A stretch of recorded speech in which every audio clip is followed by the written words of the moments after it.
On this episode of On the Set, I'm checking out The Marvels, the sequel to Captain Marvel. This one brings back Brie Larson as Carol Danvers and stars Teyonah Parris and Iman Vellani. So, let's get into it. The movie starts off with Dar-Benn, the new leader of the Kree who finds a quantum band on a distant planet. This quantum band is the other half of a set, with Miss Marvel having the other one, calling it her bangle. Dar-Benn uses it to rip a hole in a jump point in space, causing it to become unstable and emit strange energy. Meanwhile, on the Saber space station, Monica Rambeau is working alongside Nick Fury to investigate the damaged jump points. She goes on a spacewalk and touches the energy coming off of one, which causes her to switch places with Kamala Khan. As that's going on, Carol Danvers is monitoring the energy from her ship.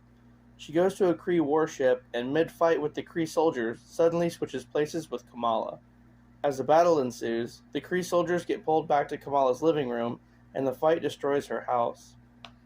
After that, Fury and Monica visit Kamala and her family, stating that due to the three of them, Monica, Carol, and Kamala, all having light-based powers, they fall victim to quantum entanglement, meaning they switch places every time they use their powers.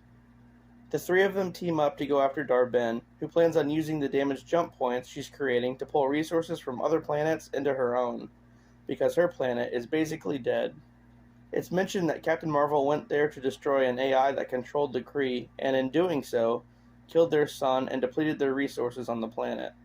So, that's why Dar-Benn is after her and doing what she's doing. The Marvels head to Tarnak, where a Skrull refuge colony resides. Dar-Benn shows up and creates another damaged jump point, pulling the oxygen from that planet through it. The Marvels fight against the Kree and save most of the Skrulls, who are then given a new home and New Asgard by Valkyrie. After that, Carol deducts that their powers became entangled because they came into contact with the energy from the jump points. Also that the more damaged jump points Dar-Benn creates, the more unstable the universe becomes.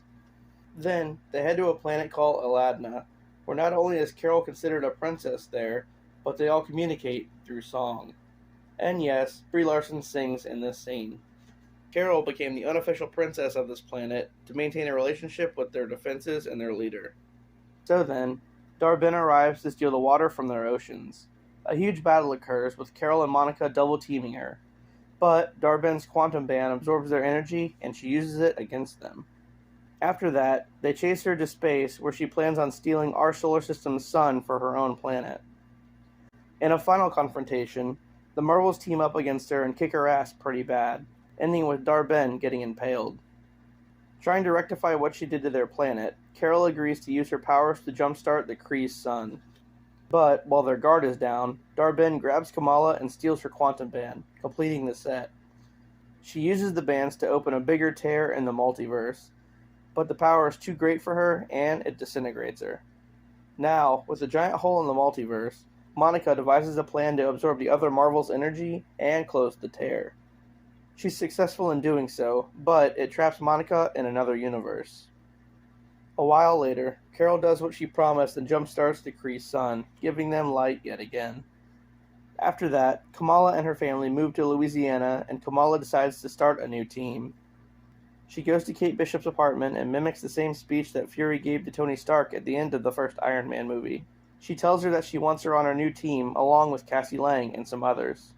Then, we get a mid-credit scene of Monica waking up in a lab.